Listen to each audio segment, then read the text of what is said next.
Hey, ladies and gentlemen, welcome to the Perfect Talk with Dr. Hlami. I'm your host, Hlami Ngwenya. I always bring you exciting sessions. As you know, that PERFECT is an acronym that stands for policies, education, research, farming and finance, extension and advisory services, communications, and the issues of technology.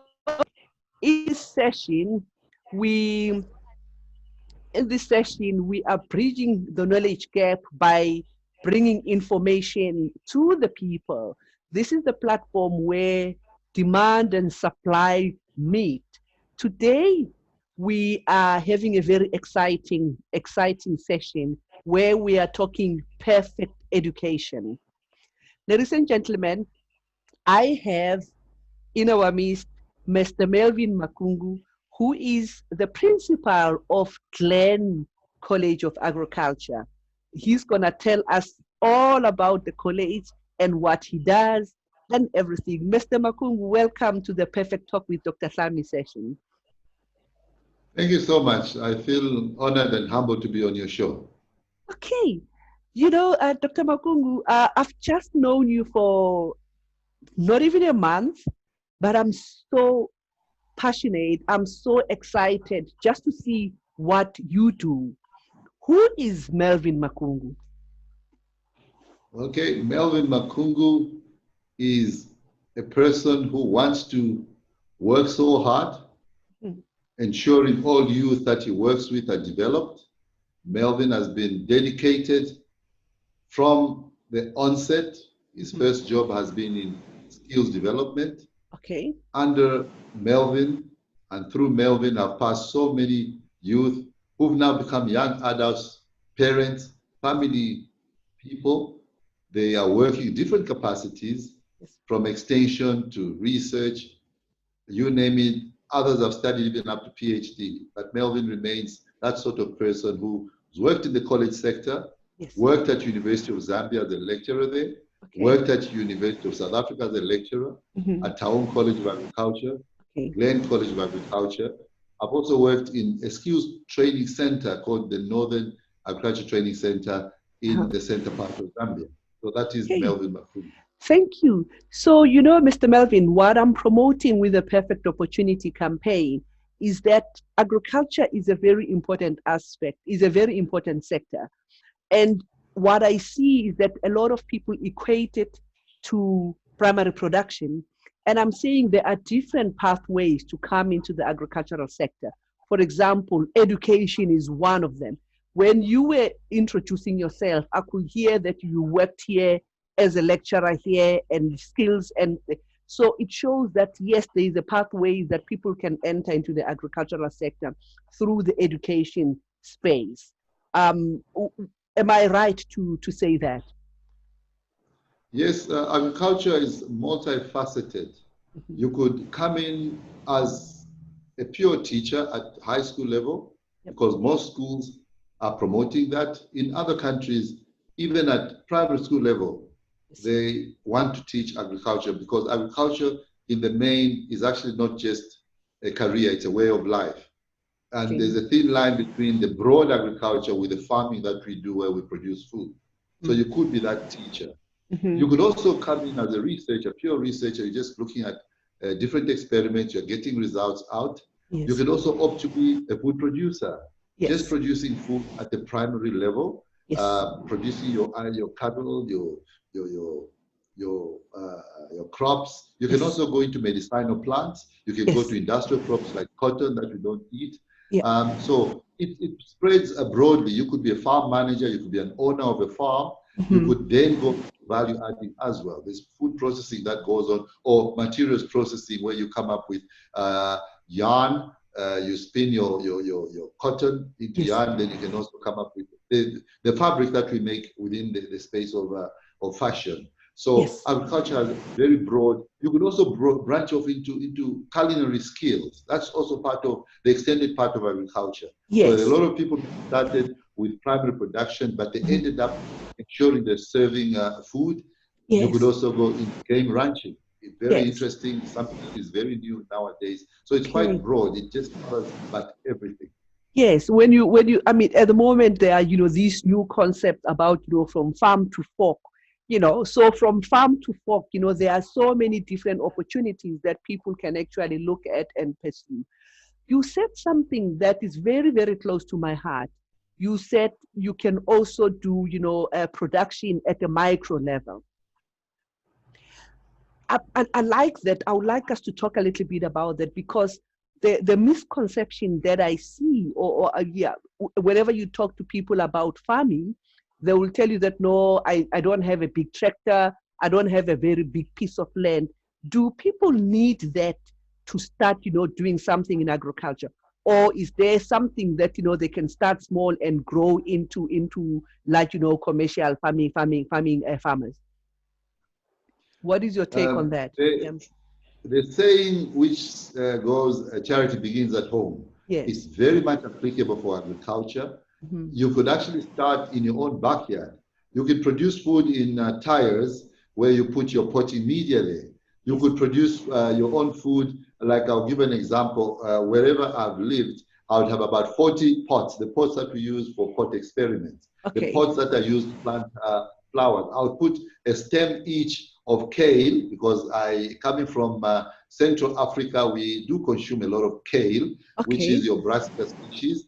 But of course, I also put in the so-called spinach, which is it's Swiss chard. Actually, if you look at the scientific word of it.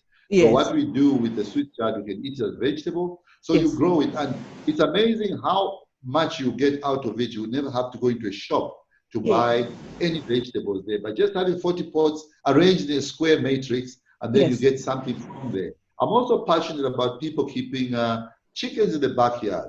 You Okay. only need 52 chickens that every Sunday you can have one good meal if you want. If you keep 100, which Yes. can roam around, you don't even need to cook them. They go out on their own. They'll pick Yes. different insects like ants and all. They do a bit of balancing in the ecosystem, and then even if they come to sleep, Yes. they'll give you eggs as well. You Yes. still have two square meals. This would move away the whole thing of food insecurity. So if people are dedicated, people are Yes. well trained, they Yes. will be able to do that, and they will still eat very well at micro level. No You know, equipment required. yes. No, you are echoing, the messages that I had. My previous speakers, I hosted a lady from the United States who is also talking, gardening. And one of the message that she brought was that you don't need a very big, piece of land. You can start small. Then I also met somebody, hosted, somebody, his name is, Stephen Bernard, who's also teaching people on how to plant in a tire and all that. And I think you are echoing that, food security, we have the solution for food security is actually in our hands. We don't have to wait for someone else. We can start small and all that. That is very, very exciting. One of the vision that I would like to see in the next 10 years, I would like to see 30 million communities that are food secure, starting from bottom up. And I believe, strongly believe deep down in my heart that that goal is achievable. It is achievable. Yeah. Okay, so that was my goal. But now I want you to tell me more about the college. At the moment, you are the principal for Glen College of Agriculture, which is in the Free State in South Africa. Yeah. Yes, I'm Yes. the Yeah. principal, Yes. Please tell and me. if I may just, yes, Yes. Go if I may ahead. Tell just me. shed a bit more light. Mm-hmm. The goodness with the present day principal is that government saw it fit to elevate the post of the principal to a director level or senior manager. The Okay. whole intention was to give more credence Mm-hmm. to agricultural training because it is the cradle of all development in the sphere of agriculture, more so that the Free State is truly an agricultural province. Mining was there, but mining has been it's been receding over some years. And the Mm-hmm. small towns in the Free State have gone down partly because of our own very good policies, which are meant very well, where Mm-hmm. we say we introduce minimum wage so that people within the rural areas working on farms will actually come out with some meaningful salary or wage per day or per month. But then that made it a bit less competitive for our farmers. Then our farmers have opted to mechanize, so a lot of people have come into town. So one of my critical roles, as I've been requested to implement at the college, is to ensure that we do a lot of training starting from the food security sector. Backyard gardeners, people keeping pigs, chickens, we need to empower them. We look at other areas like the youth training. There are youth who, for now, they simply want to go and do maybe postgraduate studies. From there, get good jobs, which are becoming scarce and scarce by the day. But then, attached to that, we're saying, can we have them become those job creators of note, where they start going, not just primary production, they start value adding. So the college, I'm able now to take decisions which will hold, because being a senior manager, once I say, let's do it this way, they fully trust, because they've entrusted a lot in me. We say we're going value adding. We recently upgraded our own curriculum. We call it the SMART curriculum, purely because it covers everything that we do in the Free State. It's that smart. The R in SMART is for realistic. It's realistic enough to say fish farming will be there. They will going to have, over and above what we do, there will be aquaculture, there will be medicinal plant production. We're looking at game farming, mushroom production. So we've actually shrunk everything from primary production to value adding. So the college itself is well positioned to train all sorts of people. We've got in-service trainees. We're saying 5 years before you retire, why don't we put you in a space where we train you to become that entrepreneur, that you go out there to create jobs because you are experienced. We've got the military who are coming for training as well, those who are about to retire, the police. We've also ventured into the prisons now, where we say rehabilitative training of our own prisoners, because they too need to know when they come out, they'll be able to produce food and they'll keep productive. They'll become better citizens. What I'm hearing from you is that, your training, it's not only focused on the young people who are, coming from high school, but you also train the older generation, those who are about to retire and all that, so that they can also contribute into this beautiful sector of agriculture. Did I hear you correctly?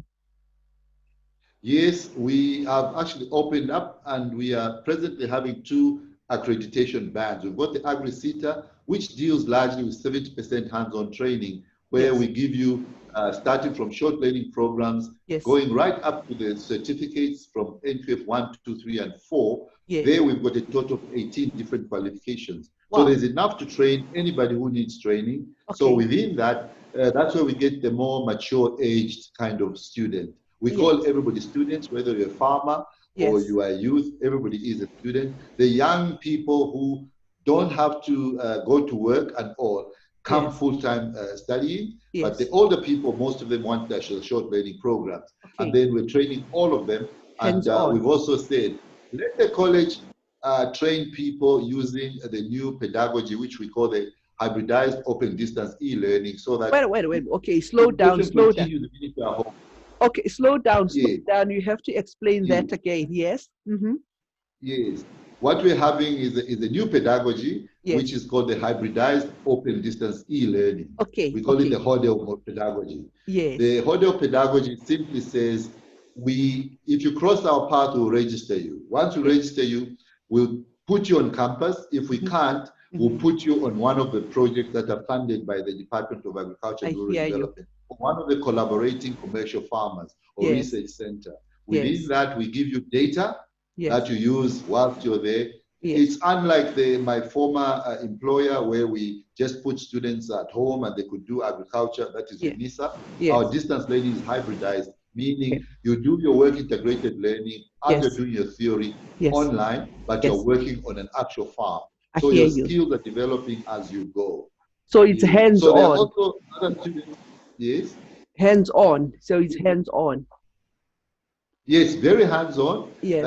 It's that sort of production that you do, where whatever you're doing, we ensure that we give you certificates of attendance for doing your theory. But for us to give you a certificate of competence, you need to show us what you produced in all the modules that we are having in the production sphere, meaning from primary production Yes. to value adding as well. So that's how we do it. Very hands-on. And Yeah. we pride ourselves as that center of hands-on agricultural education and training of the first and last resort within the country.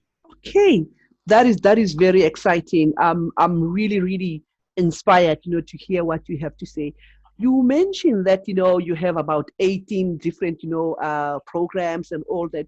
Do you want to share some of the programs that you focus on? Okay, let me start with the AgriSeta accredited programs. Yes. We've got NQF 1 up to 4 Mm-hmm.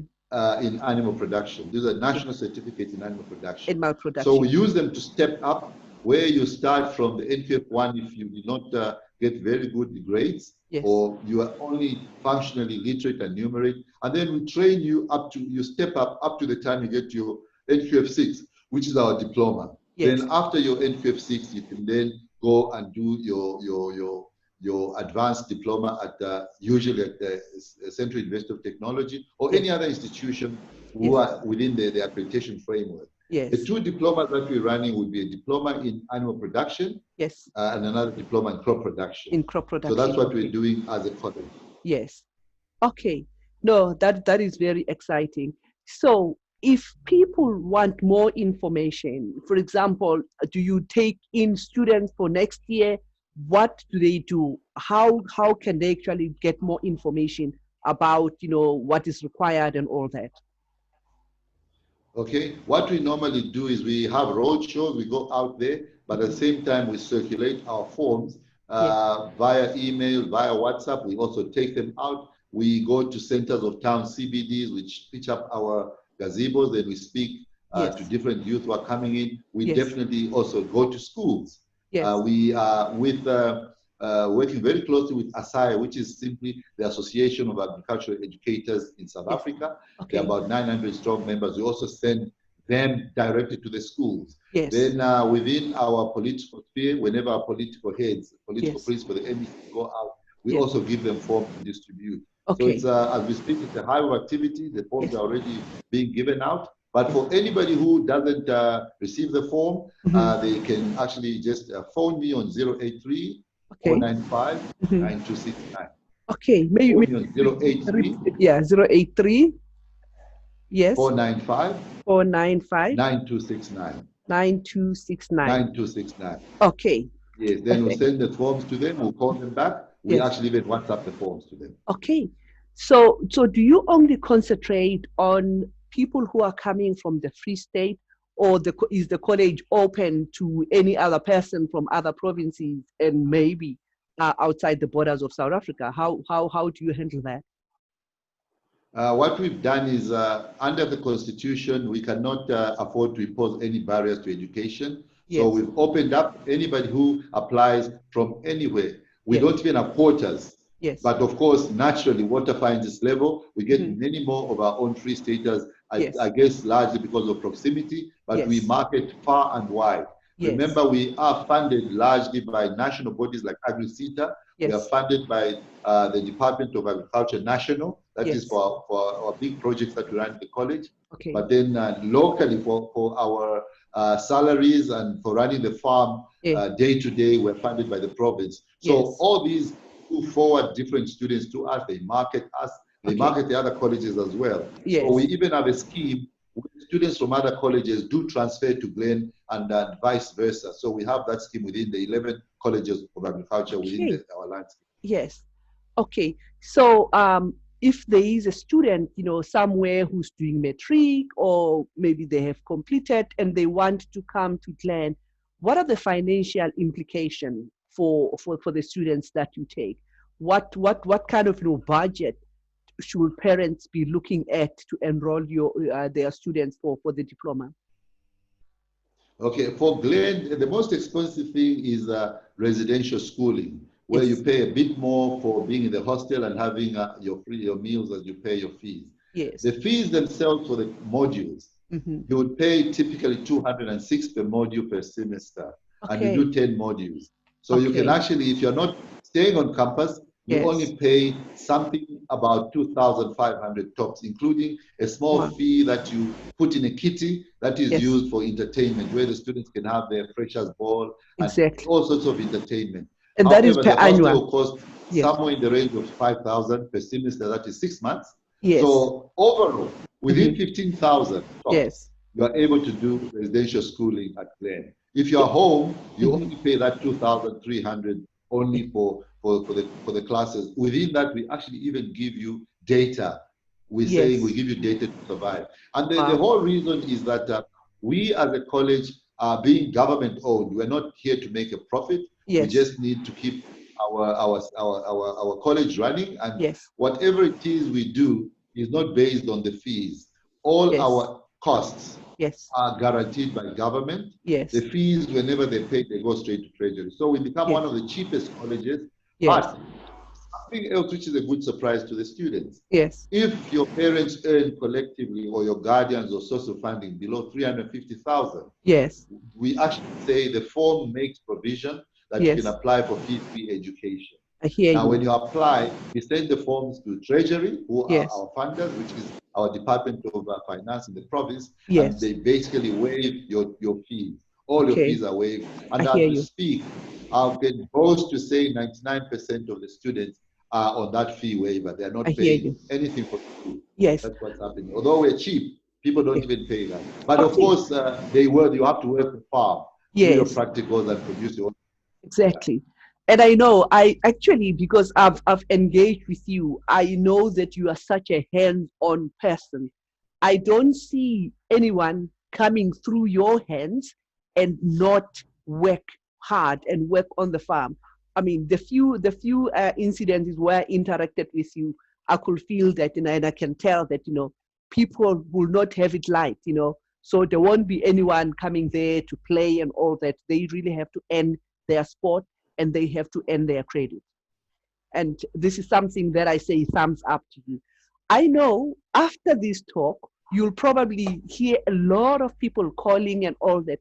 What is the limit of what you can take? What is the limitation that you have in terms of your intake, the student intake? The limit in terms of our intake at the college, Hmm. for now, we're saying we are limitless because we're using the hybridized open distance e-learning, I hear you. where even if you're placed on a farm, we'll Yes, bring you to Glen. We've got a bus or even buses where yes, we exchange students around. If we take you to one of our fisheries, which is, we've got what we call agriculture training and development centers. yes, You want to go do fishery, we'll take yes. you there. We've got Okay, farmers who are doing game, we'll take you to them. We've got I people hear doing you. mushrooms. So by the time you've done your training here, you'll Yes. have seen it all. And Okay, even on our own board, we've ensured that we've now packed our board with people coming from the actual field. I So hear you. they end up giving us a lot of leads and Yes, feeds that even if you're not fully at Glen, you're still yes. getting the same experience, if not richer, by being Wow. circulated in over 200 farms around the Free State. Wow, I'm so excited. How I wish that all the 11, agriculture colleges that we have in the country could actually be doing or what you are doing. It will be a very important way of actually bridging that knowledge gap, but giving people the skills that they need to make a living, not to be employed by someone else, but really to become those entrepreneurs and becomes those people who are creating jobs for others. Yeah. So we don't have much time to explore and all that. Probably I might invite you again. But what is your final message that you want to share with our listeners and the viewers out there? The final message would be agriculture is for everybody. You Yes. can enter agriculture at any level as long as you're functionally literate and numerate. You can read the labels, you can read on the feeds. Hmm. We have different levels in agriculture. The technologists, we've got the technicians, we've got Hmm. the scientists, we've Hmm. also got the people who work at the farm aid level. Yes. All of them form the full collective. We Yes. can support anybody to Yes. produce anything. Yes. You don't need to know too much to produce. What you need to have is dedication because it's a way of life. For Thank the you. youth who are coming into farming or Hmm. agriculture, we tell them that our mission now is to say you must be the people to produce the food for tomorrow. Yes. Now, with that, we're saying when we register you at Glen, yes. we need to tell you, we sit down on a round table, we know which farm will you be getting. If you don't know where to get a farm, on day one, the people from Land Affairs come to brief you to say, apply for your land now, yes. if you need new land. Yes. Otherwise, we can place you in so many of the projects or farms that have already been funded and allocated by government, yes. where they need capacity, they need the power of youth, they need yes. knowledge that people come with to come and take over. So yes. there will be that guarantee that you are already placed by coming to Glen. You are placed on a farm. Basically, you are the next farmer. Yes. That's what the message wow. that we have. That is so exciting. That is so exciting. This is what I like, with this platform, because we share valuable information that will change, people's lives. And again, I only have, time for all what we have shared so far. I would like to thank you so much. And believe me, you will see your phone will be ringing and people will be coming and seeking for more information. And let us work together, to change the status quo. I always say there's no justification for someone to go hungry when they have hands and they have, thoughts. All we need to do is to support them to take, that first step and take it from there. Thank you very much, Mr. Makungu. It was such a pleasure to host you. Thank you. And our listeners and viewers out there, you know where to subscribe.